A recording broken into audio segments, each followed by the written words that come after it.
What's good, YouTube? Jay Lee here. Got another Northwest podcast.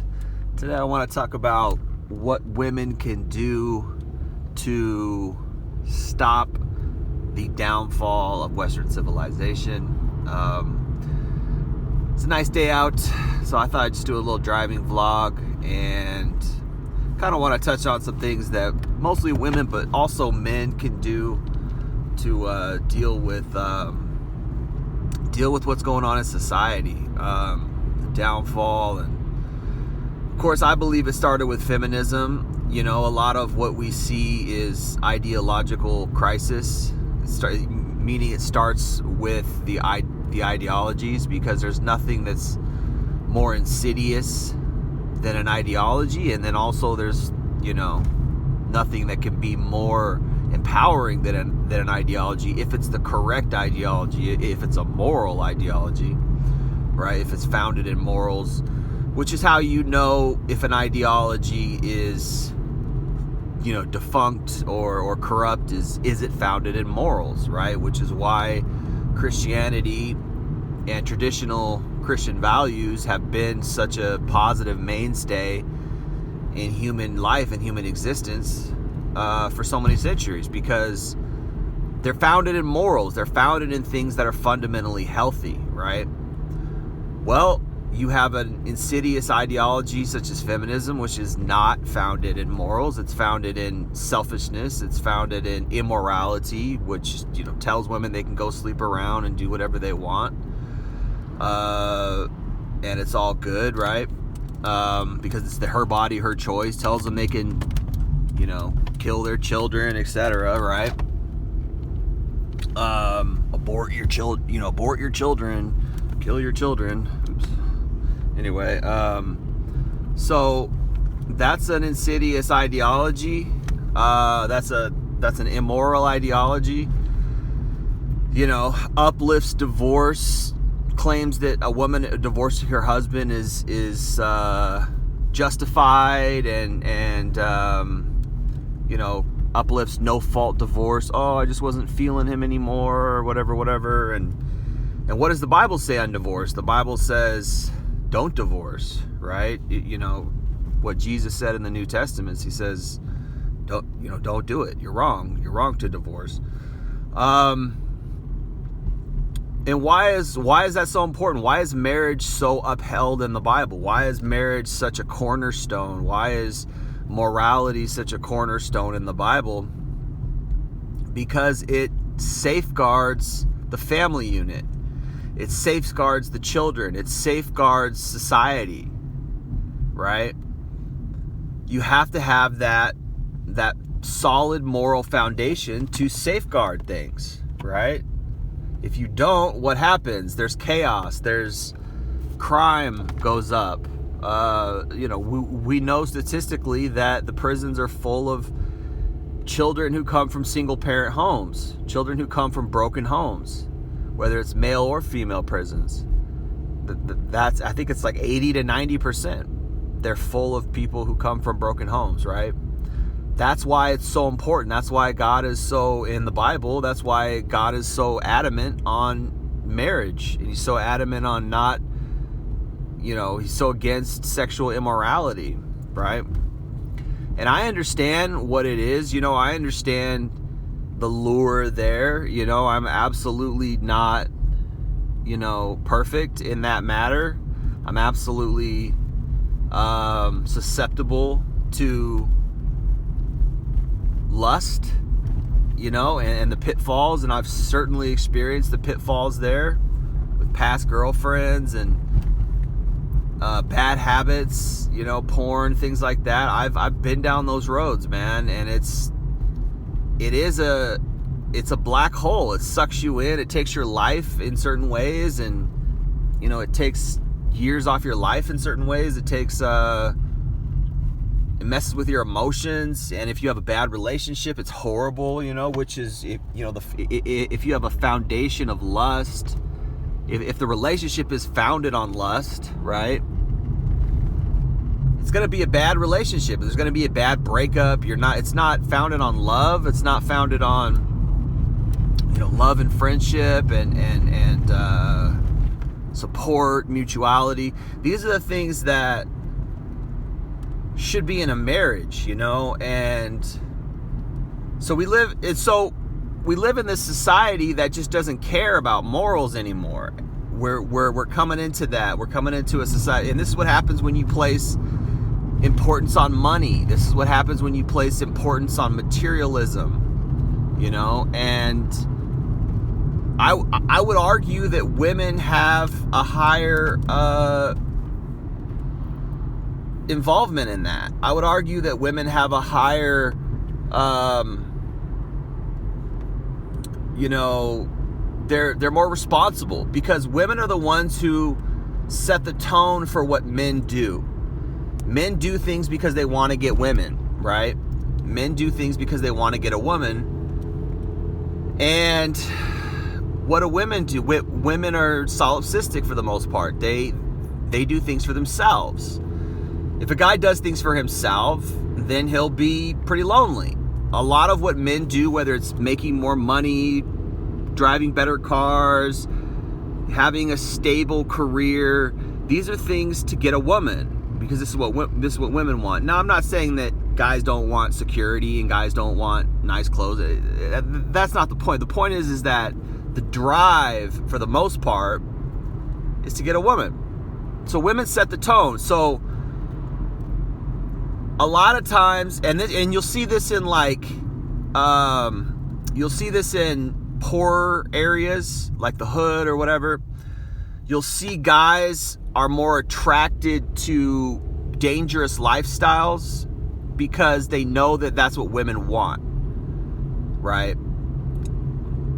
You'll see guys joining gangs. You'll see guys trying to get, you know, a lot of money, you know, in dangerous ways, whether it's selling drugs or robbing, etc., because they're trying to get the woman. They're trying to impress women. Now, I would argue that men are, even though women are more responsible for this in a sense because they set the tone, I would also argue that men play a large part, and they play into it, because you could just say no to that. You know, you could just be like, you know what? No, I'm not going to live that life.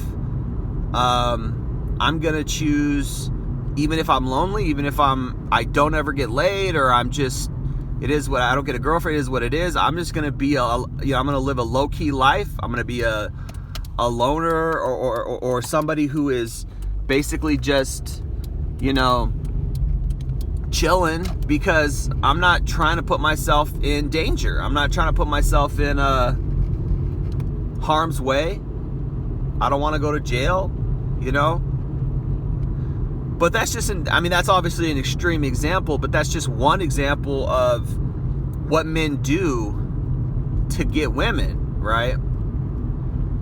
And you have this feminist culture that makes everything okay. It excuses all the bad behavior of women, and it uplifts, you know, it uplifts women at any cost, and it throws men under the bus in most instances. And the standard for men is way higher, right? The standard for men is way higher.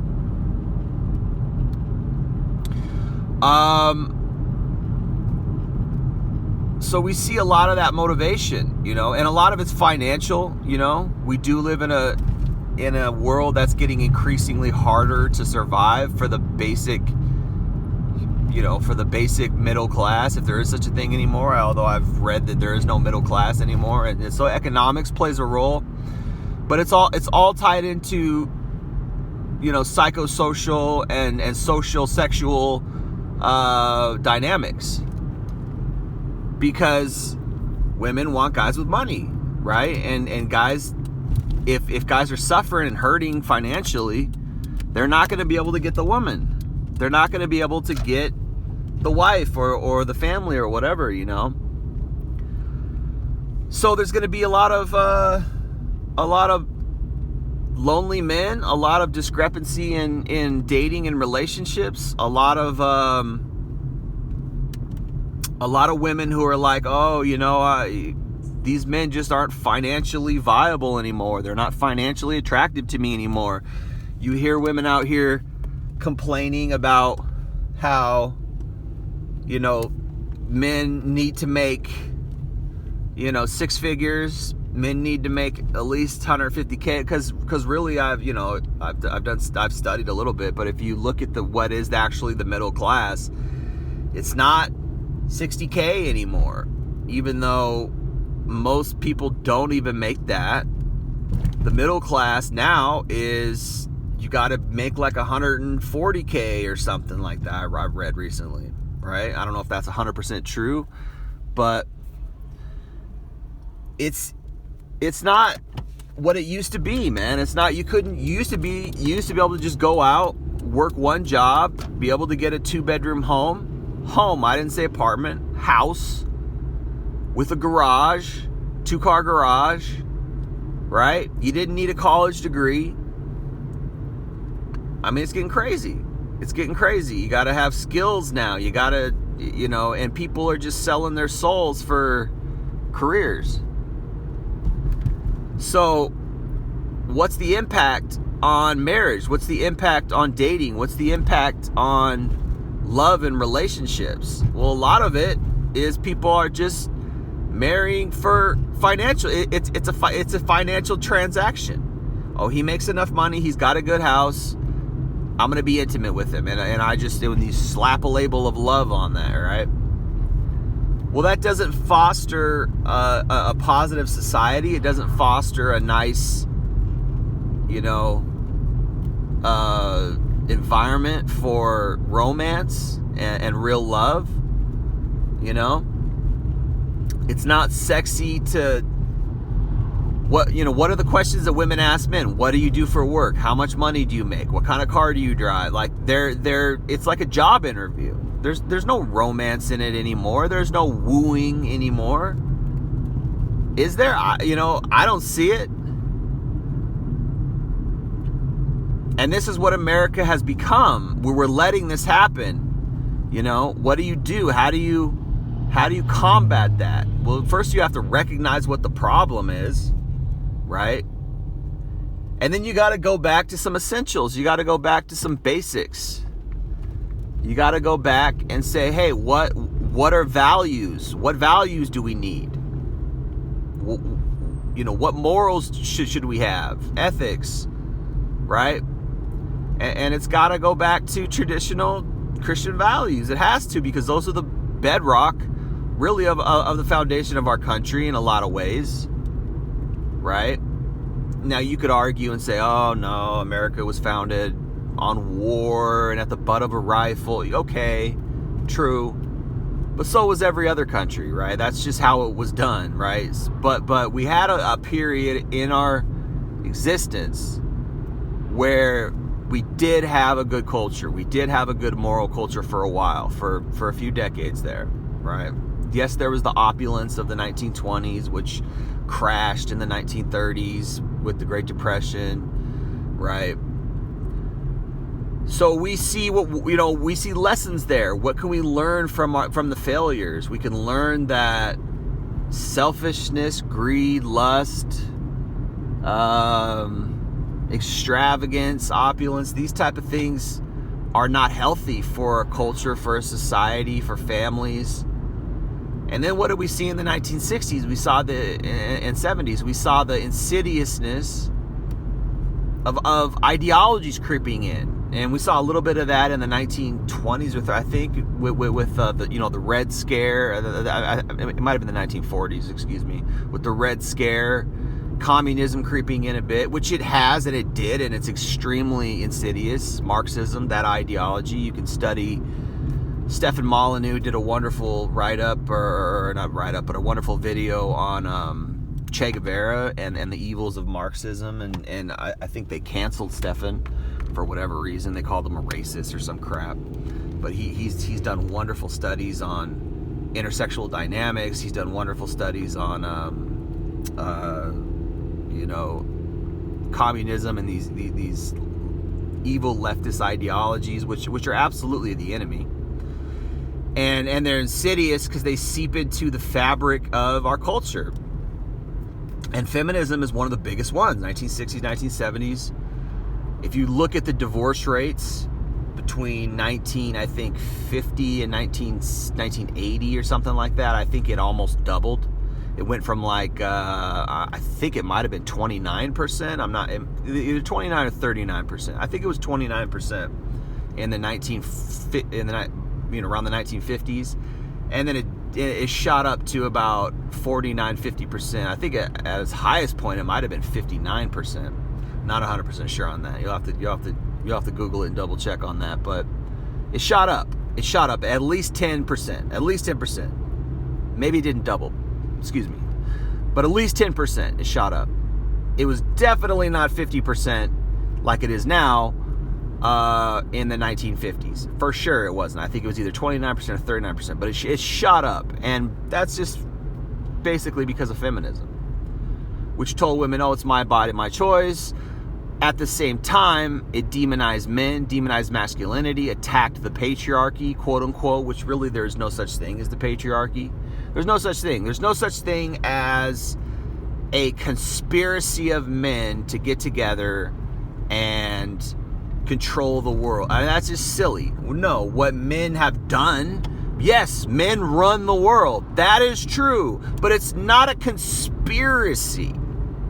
It's not a conspiracy where men have got to go, we're conspiring to... No, they just did it. Because that's what their role was. That's what God told them to do. Women are not...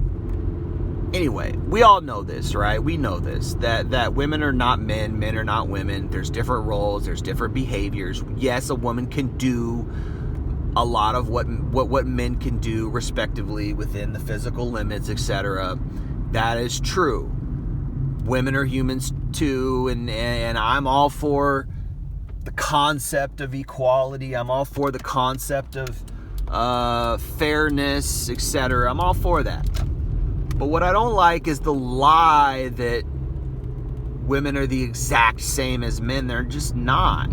Men are more apt to be conquerors. Men are more apt to be inventors and producers and providers, because that's our role, right? And women have exploited that. Women have attacked that. Women have used that to their advantage in a myriad of different ways, which I talk about a lot, because, a lot of times if you're just, women complain that men sexualize them, when in reality, both genders sexualize each other. Women sexualize men, men sexualize women. And on top of that, women, excuse me, women view men as a success tool. Oh, I'm gonna live vicariously through his money and through his successes, and I'm gonna they successualize us, right? A man's like, oh, look at those big boobs and look at that. Look at that ass, whereas a woman's like, oh, look at his money, look at his car, look at his house, right? That's what it is. And so for women to sit back and be like, oh, I'm tired of being sexualized, etc. Well, you're sexualizing us. You're using us for our money, etc., right? We know this as men. So there's no equality in that sense, right? So the whole concept of like, oh, all things are fair. It's like women are always trying to do this. They're always trying to like equalize, and really it's a form of blame shifting. Well, men do it too, and it's not the same. It's not the same. So that really has harmed society. That's hard. The feminism stuff that really set off the sexual revolution, set off the rise of abortions, set off the rise of divorce, when women will say, oh no, now we can divorce and it's okay. It's like, no, it was never okay. It was never okay. Divorce is not a good thing. Women celebrate a divorce. They act like it's a win. It's not a win. For you to divorce your husband, that's not a win. It's not a win to go be a slut. It's not a win to go sleep around. That's not empowerment. That's the opposite of empowerment. That's giving away your power. I mean, really sexualizing yourself in any way, even if it's for your husband to some extent, is not an empowering thing. It's a form of manipulation. It's a tool of manipulation to sexualize yourself for the benefits. It's a form of prostitution. I say this all the time. Sexualizing yourself is a form of prostitution. Selling yourself, bartering with sex is a form of prostitution. Any way you cut it, any way you look at it, man.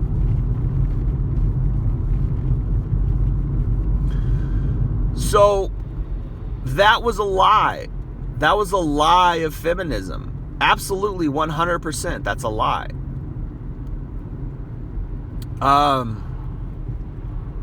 And what has it done? It's insidiously creeped into the fabric of our society. And women have dangerously latched onto it, to the dismay and to the negative effects of bad relationships, bad families, bad marriages, right? It's all linked, man. And one thing that has always shocked me is the capriciousness of women, their attitudes revolving around this. You have women who are like in their late 30s who still think that they're boss bitches, and they're single and they don't have any family. They're single and they don't have anyone to love them. They come home to their cats. They come home to their wine. And it's like, what are you proud of? How are you empowered? You don't have a good family. You don't have any solid relationships outside of maybe your crappy little friends who are just as bad as you, who are just as enabling and toxic as you are. You're not empowered. You are losing. The woman who's empowered is the woman who's, and I'm not even saying you have to have kids, but have a loving relationship with a man. Treat a man in a healthy way. What happened to being healthy? Whether it's psychologically, physically, the type of food you eat, the type of relationships you have. It used to be cool it used to be like viewed as a positive thing to live in a healthy way. What happened to that? When did being a boss bitch and being a badass guy and I'm smoking cigarettes and that's cool and these toxic things, is it because of the movies? Is it because of what, porn culture? All these insidious things that creep in. What about respecting yourself and not, slutting yourself out? Men who sleep with you don't respect you. A man respects a woman who is chaste. Sorry to say, a man respects a woman who is pure, who is sexually pure. That's the type of woman that he wants to marry. Women are sitting around wondering why they're single in their 30s, and it's because men don't respect you anymore. Men don't respect women who are promiscuous. We just don't. We never have, and we never will. And guys who lie and say that they do, and even they might delude themselves into believing that they do. We're all sexual, and I still respect her even though she's sexual. Bullshit, bro. Bullshit. You're a liberal, you're new age, progressive type of BS. First of all, I don't believe you, because I don't believe it's in a man's DNA to do that. I don't think it's biologically there. I think that the reason why men want a moral and pure woman is because it's a safeguard for your children. It's a safeguard for your future. I don't think we're naturally like that. I think that it's something that you have probably become so immoral yourself as a man. You've deluded yourself into accepting. And guys who are like that, they're usually just cringy, leftist kind of guys. And then, of course, on the flip side, you could make the argument that you have to nowadays. You could make that argument and say that you have to accept a woman's promiscuity because all women are promiscuous. You know? You could definitely say that.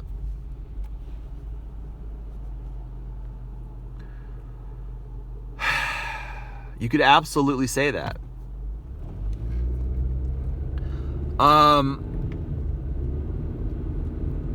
Which sucks. Which is just sad. You know, it's like you're forced into accepting a negative situation because you have no other options, right?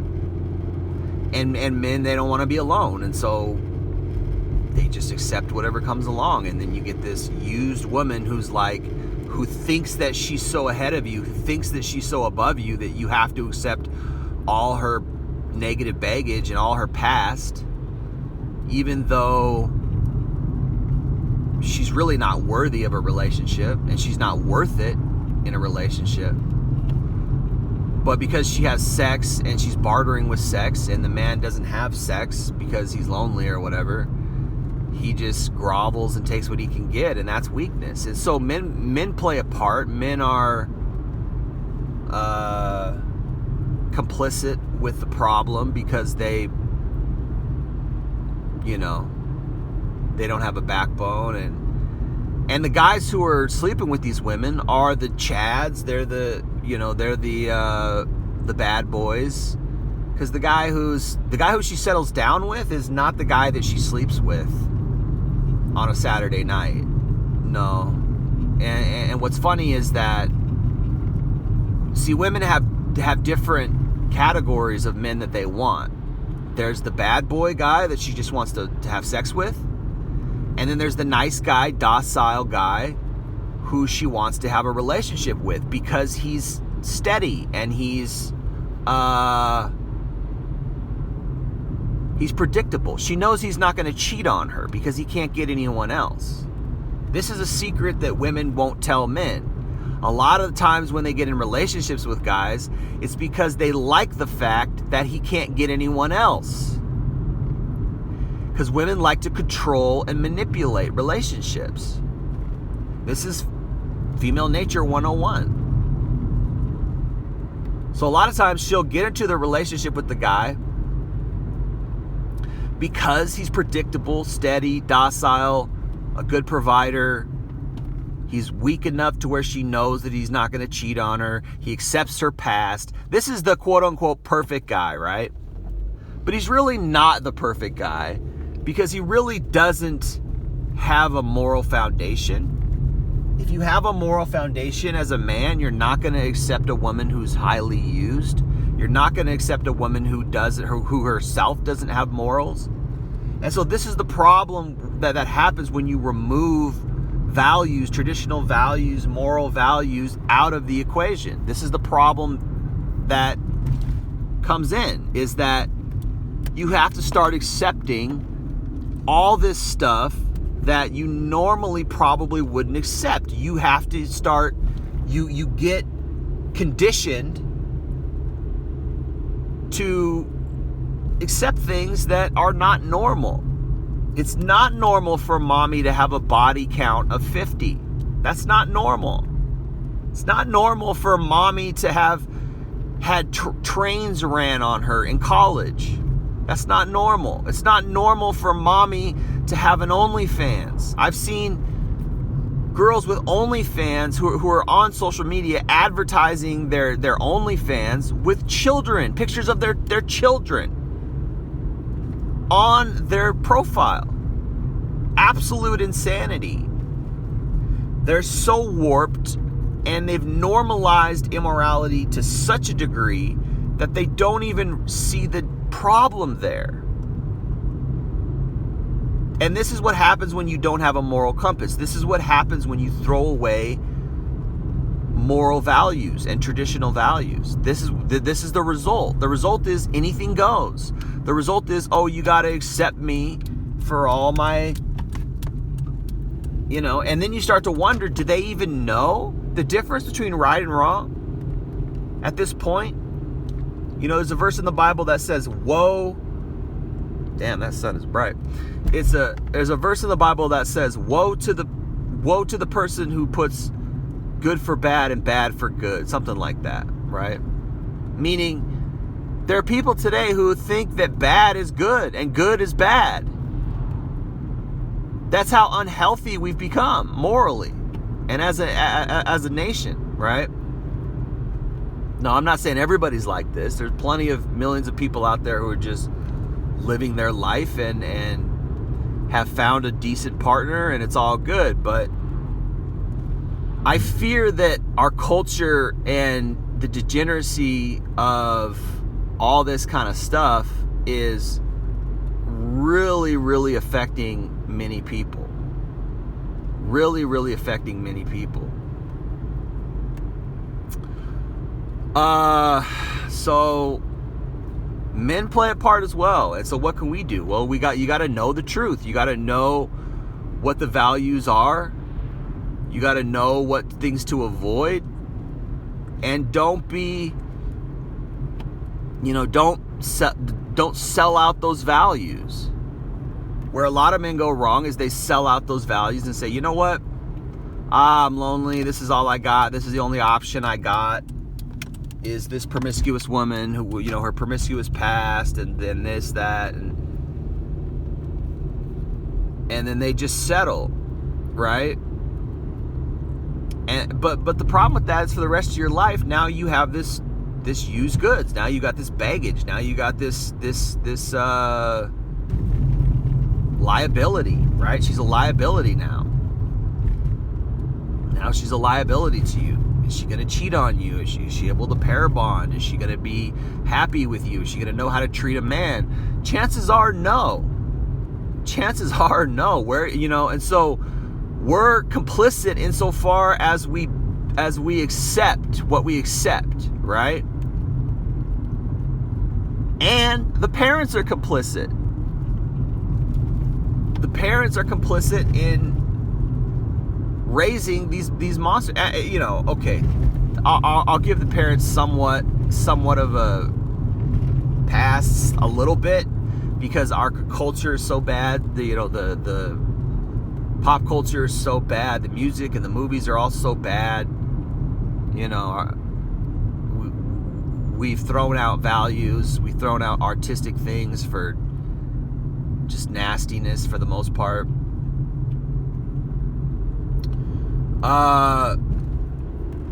Listen to the popular music of today. Listen to the female artists. Listen to the content and what they're singing about. It's just filth.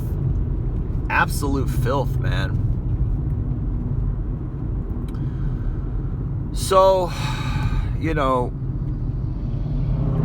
men can change things by not accepting the negativity, not accepting the bad woman, right? Men can change things by having standards. I talk about this a lot. You got to have standards. Keep your standards. And I understand being lonely, because that's mostly my life. You're lonely, and it is what it is. And until you find the right one, it sucks. But if you find the right one, it's worth it. It's all worth it.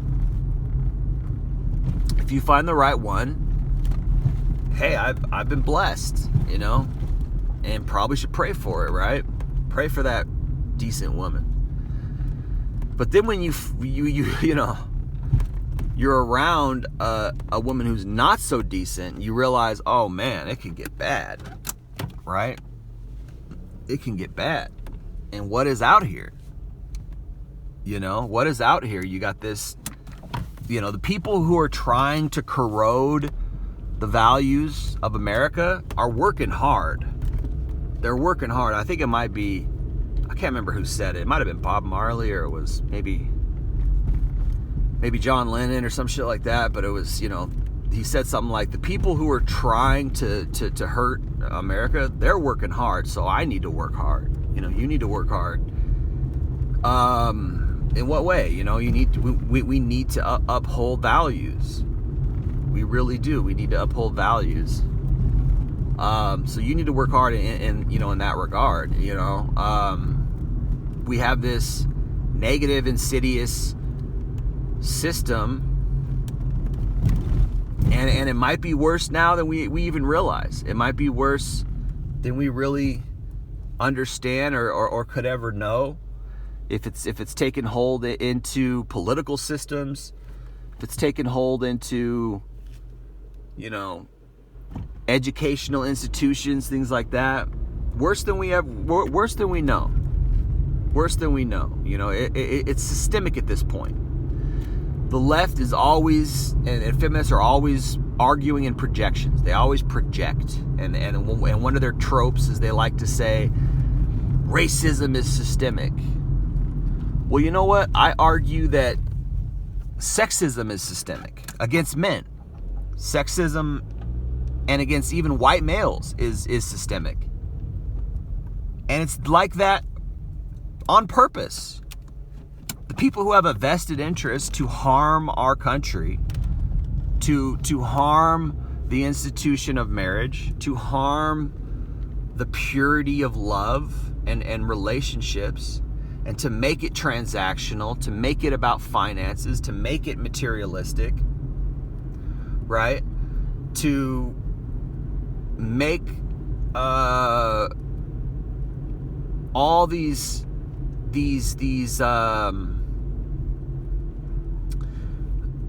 attacking points against men, right?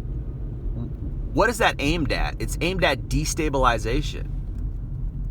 If you can convince and brainwash young women that men are evil, that it's okay not to get married in your 20s, that you should go have your fun until you're in your 30s, which is a horrible lie, which is why there's so many of these horrible single women who are 30 plus years old,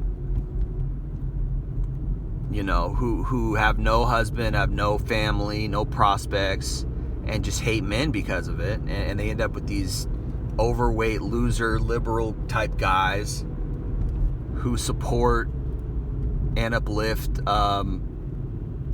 feminism and liberalism, etc.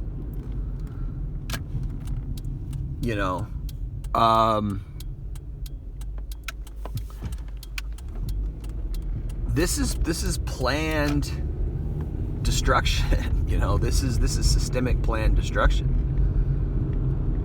So what's the answer? You have to educate, you have to have knowledge, you have to understand that this is what's going on. How do we combat that? How do you stop that? Raise better children. Educate your family better. Find a quality woman. Put God first. Put the Bible in your life. The Bible is the truth. When you put God in your life as the truth, which is another big push. Another big push is atheism, right? Which really makes no sense when you really study their arguments, etc. A lot of they just don't make sense. And a lot of it is just mental guerrilla warfare, just causing you to doubt, sowing seeds of doubt. That's all it really does. If you really study into these seeds of doubt, a lot of them just don't make sense, or they're just emotional. They're there to give you an emotional knee-jerk reaction, so you can get knocked off your course in some way. But when you put God first, you start to see the truth. You start to the veils are taken away. There's a verse in the Bible that says, when the heart is turned to the Lord, the veil is taken away. What veil? Well, there's a veil over our heart. There's a veil over our mind. There's another verse in the Bible that says, the God of this age has blinded the minds of the unbelievers. Meaning people who don't believe in God are blinded. They're captives. There's another verse in the Bible that says God is taking captive. God is taking captive souls. He takes people back. He captures people back from being captives, right? You're going to be a captive one way or another to something, right? Is anybody truly, really, totally free? Maybe, maybe not. You know, you could argue you're a captive to your stomach. You got to eat. You're a captive to your bills. You got to pay your bills, right? You're a captive to something. And for the most part, I believe it's fully true that people's hearts and their minds are captive by the enemy, by God, by the devil, by you know, whether it's this ideology or that ideology or selfishness or greed. Like, people are not free. And when you believe in God and you read the Bible and you really put these morals and things like that first and put righteousness first, it frees you. And you're like, wow, I guess I didn't need, you know, all that materialism. I guess I didn't need all that stuff, you know, all my ambitions to be rich. I guess I didn't need all my lust and my greed. I guess I didn't need all these, you know, this type of living that I thought I should have, this type of higher living that I've always wanted. I didn't need all that stuff. It was holding me captive and really keeping me from happiness and enjoying life and enjoying freedom. And when you really tap into God, you realize, oh, that it frees you from those things. You know, you start to realize, oh shoot, I'm a captive to sin. I'm sinning and I'm a captive to it. I need freedom. You know, so in my opinion, part of the red pill, part of taking the red pill is becoming free, and the truth sets you free, right? And I believe that morals and God, and you know, it's a cornerstone. It's a cornerstone of freedom. And then we have this wonderful world that God gave us, this wonderful nature, and of course, you know, it's all temporary. At best, we could live a nice life for, you know, until we're 80 at best. Most people are stuck in this, you know, financial struggle. If you get out of that financial struggle, maybe you'll get 30, 40 years if you're super lucky of real freedom. But then what? Then we all die, and then it's the next life, and then it's judgment, or it's reward, right? Which, by the way, you don't have to struggle for salvation. Initial eternal salvation is a free gift. Once saved, always saved. Don't let anybody tell you different. You don't have to earn your salvation through good works. That's a lie. One of the worst lies ever, because it keeps people in mental slavery and mental bondage. But there is a reward. It's called the millennial kingdom. You can Google what that is. It's in the Bible. It's just not clear. Unfortunately, the Bible doesn't make it extremely clear. So a lot of people are confused. A lot of people are stuck on that. I don't know why God didn't make it more clear. It just is what it is. But it's in the Word. It's in the Bible. And if you really study and understand it, it makes sense. But you kind of gotta have to study, and you have to figure it out. It's not like algebra. It's not that hard, but you gotta have the right sources as well. And anyway, that's kind of another story. But you don't have to earn your salvation, man. Salvation is a free gift. Once saved, always saved. But the question is, what then, right? So we do have to live our life for righteousness, right? Which is fine and normal and good, as we should. Live our life for Christ, through Christ, things like that. And then it's over. So think about how much time you envy. Think about how much time you covet. Think about how much time you spend on wishing you had things that you didn't have. Think about that for a second and realize that that's wasted time, and that's wasted pain and energy putting yourself into that, because you don't have to do that. Because God's like, hey, what does God say? He says, store up your treasures in heaven. This is what he says in the Gospels. Jesus says this: store up your treasures in heaven, where, what is it, dust and moths won't come in and attack it, which is true. People put up, people store up for themselves treasures here on earth, which in a way I don't blame them, because we want to have a nice life and we want to live in comfort and we want to be happy and things like that. And I wouldn't necessarily 100% discourage people from enjoying things of this life per se.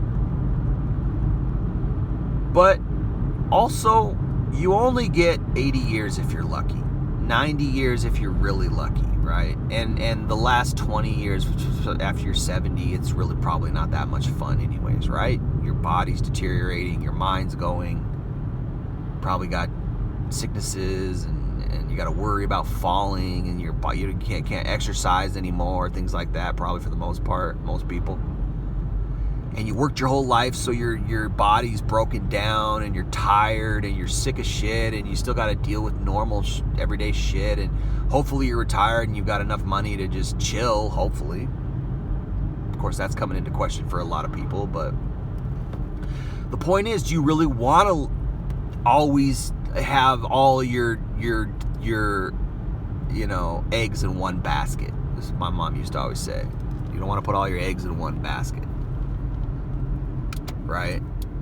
Meaning, is this life all there really is? Is this life all there really is? Do we have more things to look forward to? What about the afterlife? Is it going to be better?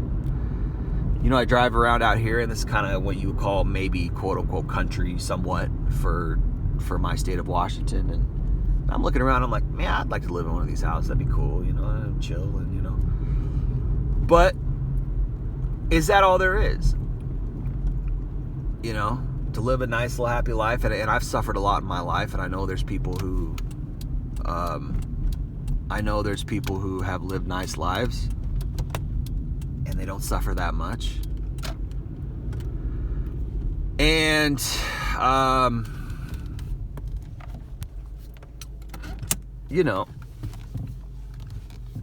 I would pose the question to those people. It's like, I'm not saying suffering is the way to go, but I would pose a question to people because I think when you live a nice life, you tend to just kind of be like, oh, whatever, whatever. You're just satisfied, you're satiated, right?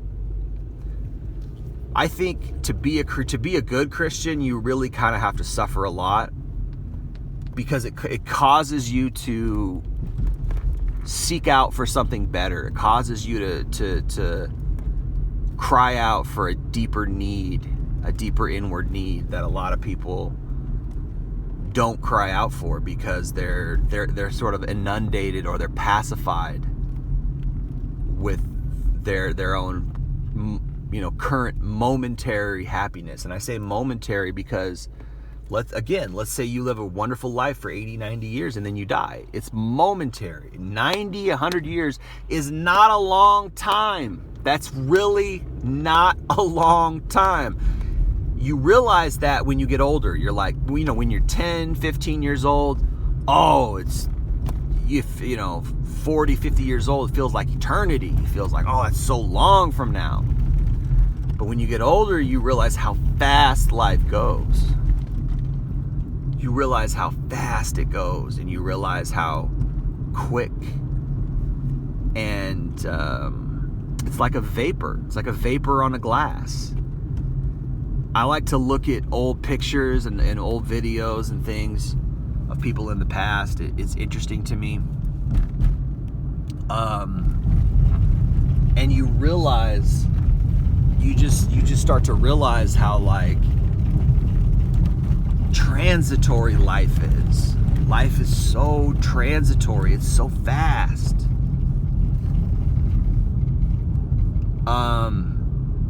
You don't have time. You don't have time. That you think you do, but you don't. Which is why I say also enjoy every moment, because it's not going to be it's not always going to be there. Enjoy every moment. Enjoy your family. Enjoy your blessings. Count your blessings for real. Really do. Count your blessings. Thank you, God, for these things that you've given me, because it might not be as much, and comparison is the thief of joy. Stop comparing yourself to others and just be thankful for what you got, because it could be gone. You don't know what you got till it's gone. For real. Bro. What the fuck is this person's problem? Anyway. So enjoy what you got, man. Enjoy what you got. Real talk. Enjoy what you got. And also plan. Plan, what about the next life? What about your future? What about,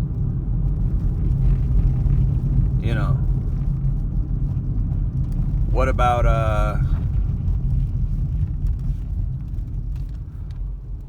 what's going on with this person?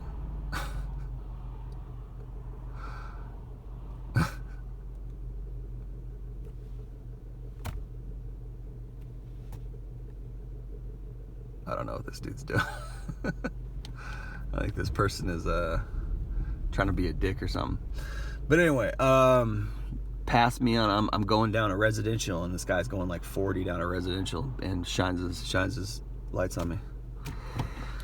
Anyway, yeah, man, we only got a finite amount of time here, and so the point is that it's here and it's gone, and hopefully you get a nice home, hopefully you get a nice family, and hopefully you have your foundation right, you have your morals right, you have your you put God first, and you put things in the right order.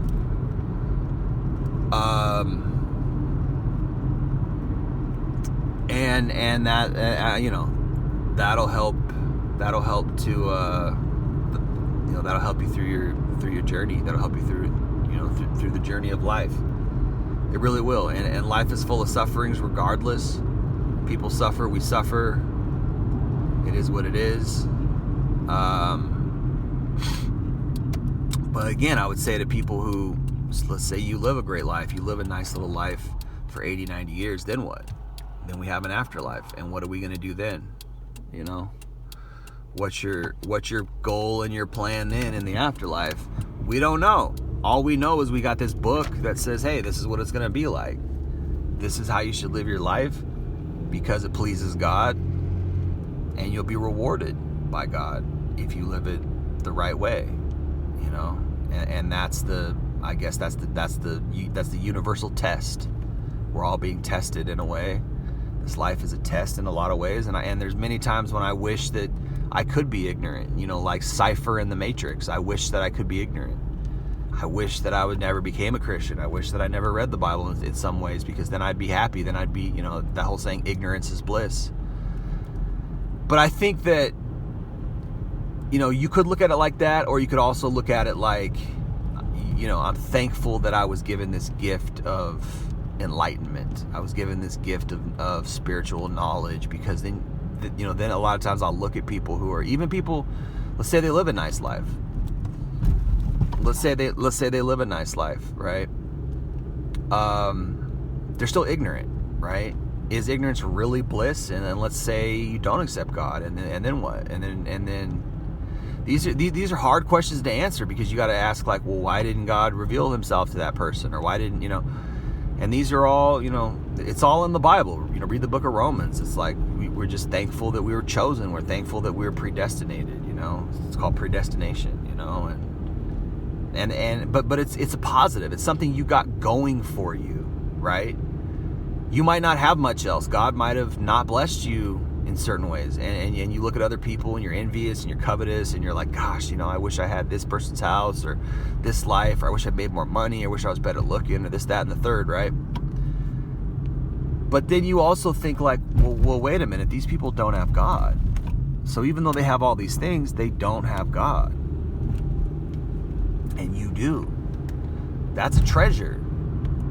I mean, that's a blessing. It's just, it doesn't seem like it, because God doesn't satiate your base desires like you want. We all want to be confident and happy and having fun and blowing through money and get all the girls. And this is the lure of someone like Andrew Tate, right? This is the lure of these false idols, these false preachers, these false influencers, right? Who boast about how much money they have and all their cars and all the women they're taking down and all this stuff, and it's all just, it's vanity. Like Solomon said in Ecclesiastes, it's all vanity. Vanity of vanities. Life is vanity. Why? Because it's here and it's gone. It's a vapor. Okay, you got your Hummer, you got your Bugatti, you got your mansion, you got your 30 Instagram models that you're banging on rotation. Okay, that's nice and it's fun and you'll enjoy it. Maybe for your whole life, maybe for 80, 90 years like Hugh Hefner did. But do you think Hugh Hefner is saved? How's he gonna be doing in the next life? Right? You have all your happiness in this life. How are you going to be doing in the next life? Laugh now, cry later. And the next life is a lot longer than this life. The next life is for eternity. This life is 100 years, which is nothing. That's the whole point of the Bible. That's the whole point of all this. That's the whole point of the test. And it's easy because all we know is this life. We haven't seen the afterlife. So it's easy to say, it's easy to sit back and be like, oh, that whole Bible stuff, oh, that's whatever, that's for other people. That's something you do to cope. That's a coping measure. That's no. You can say all you want, but are you going to say the same thing in the next life? Are you going to say the same thing after you pass and your soul doesn't die? Like I said, in some ways I wish it was true. I wish that, because then I could just be happy and ignorant and everything would be bliss and nothing would be of that doesn't guarantee you be happy actually, but for the most part you wouldn't think there's any afterlife consequence. So you just live your life however you want, and maybe you feel fine about it. And that's maybe how most atheists or non-believers feel while they're alive. Maybe they do, because they, in their mind, they just don't think that there's anything else. But there's a lot of stuff I don't think will happen, or think this, I haven't thought about it, and then all of a sudden it happens, or all of a sudden I didn't know that thing existed, now I'm thinking about it. And that's just the nature of a lot of things, is that I never realized this, or I never realized that, until all of a sudden there it was staring me in the face. Now there is this thing, and now there is this problem, or now there is this thing that I didn't realize was in existence, and now that I realize it is, because I see it with my own eyes. That's the nature a lot of times of life. So can you risk it? Anyways, guys, I don't want to just sit here drawn on about this, but it's interesting. It's interesting that, this life is a test. And a lot of times we just get stuck in our own patterns of thinking, in our own depressions, or our own, whether negative or positive. We get stuck in these patterns and we don't realize maybe there's different patterns, or maybe there's more to think about, or maybe there's this or that, or things that we hadn't considered, And so, I don't want to preach, but I also have to just say, yeah, we should put God first. You should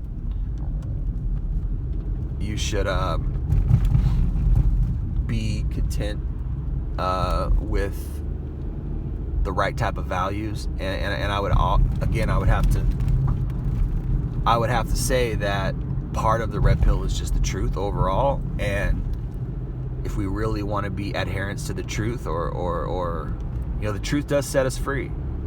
A lot of times we're stuck in a rut. We're just stuck in, we don't realize it, and then we need some truth in our life. We need some perspective, and I think that a lot of people can't find that truth and perspective until they really find God, until they find the truth of the Bible, because it does put everything in perspective. It does it has an answer for everything. It has an answer for existence. Jesus said, don't store up all your treasures here on earth. Store up your treasures in heaven, because the things of earth are passing away.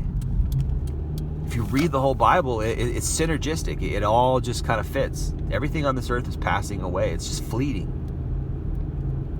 It's dying. Everything. You, me.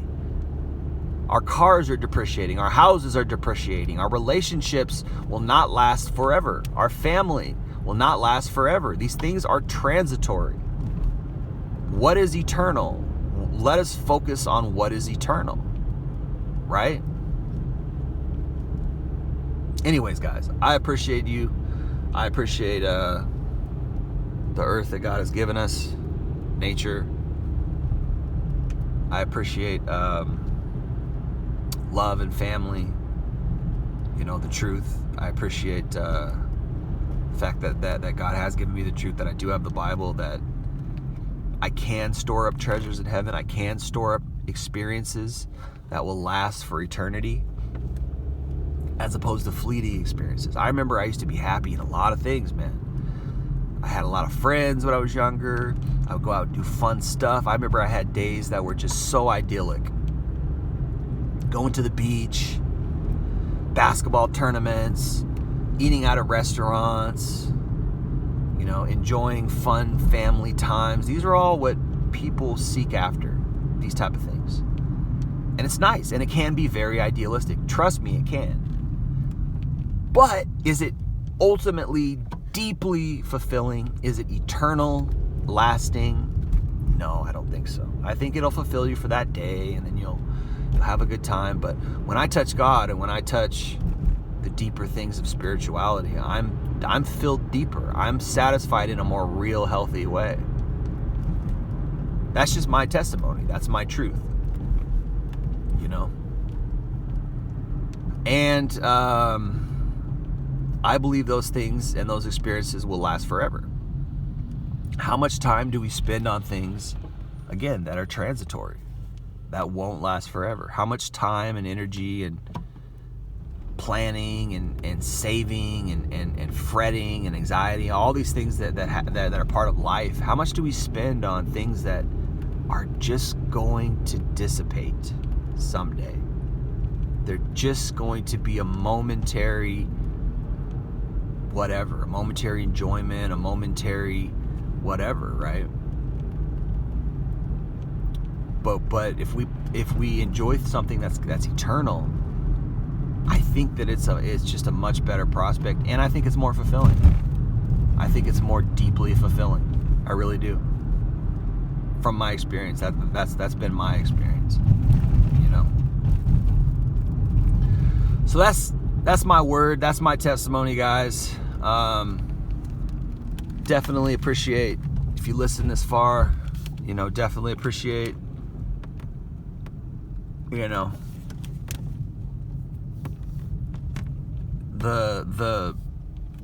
red pill and the community and things like that. And I'm for men, because I think men don't have all that much support.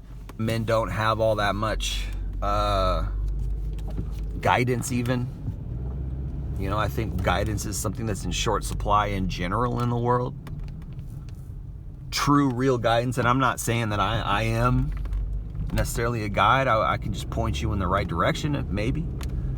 I can point you towards what I think is something that's eternally efficacious, But even if you don't read the Bible or put God first, it's like we got to have morals, man. Because to have a good society, you just have to. You have to have these. You have to have these things that safeguard the future. At least the future of humanity. And I see a lot of degradation. I see a lot of dissipation of propriety, proper thing, with a lot of this insidious attack, and and it makes me sad. It makes my heart sad for people. It makes my heart sad for people that's directly affecting, and people that it's indirectly affecting, the children, families. Very sad, man. But maybe things like this have always existed to whatever extent. There's always been harm and evil, and when you really study history and think about it, and you realize, hey man, maybe America was in a bubble for a century. We kind of were in a bubble in a lot of ways, you know. The fact that you can even sit there and like consider ideologies and consider, you know, maybe that's a bubble that you don't even realize is a bubble, because it's like you weren't running for your life. You weren't in a war zone, which a lot of people were just thrust into, and they had no choice, and that's just whatever life circumstance handed them, and they're just like, oh, okay, I guess this is my life now. Or this is the end of my life in a lot of cases, which is very sad. So the fact that we're even able to have these discussions is a blessing. It's unique. And I would say don't waste it. I would say don't waste your time. Don't waste these opportunities, and the fact that you have this blessing of time to even consider what the right way to go is, to even consider what morals are, and to even have the opportunity to build a Christian moral family is amazing. You know, really, in a lot of ways, because people would just go to war. People would just, and we might be coming into that again, where we might be looking at World War III, or, you know, what's upholding this earth? What's upholding the environment that we live in that is somewhat positive? It's God. It can't be anything else, right? If you leave morals up to man, yes, I talk about morals, and men need morals, and it's good, and yes, but I think most people can be corrupted. We're corruptible, you know, in the right circumstances. And if there is a devil out there, if there is an insidious evil force, which I absolutely believe there is, then what's keeping it from corrupting everything? Which the Bible says has happened several times, where the whole earth became corrupted. I watched that movie Noah the other day with Russell Crowe. It's on Netflix. That's what happened in Noah's time. Everybody was corrupted. It's an interesting movie that shows how corporate humanity as the whole human race became corrupted, and God came in and wiped it all out. It can happen. I mean, that's part and parcel of what we're talking about here. The insidious things that corrupt the fabric of society, that pull it apart from its seams. Right? So, you know, just food for thought, man. All stuff to think about. But anyways, guys, I'm going to leave it there. I appreciate you listening. It's been Jay Lee with Northwest Podcast. Peace.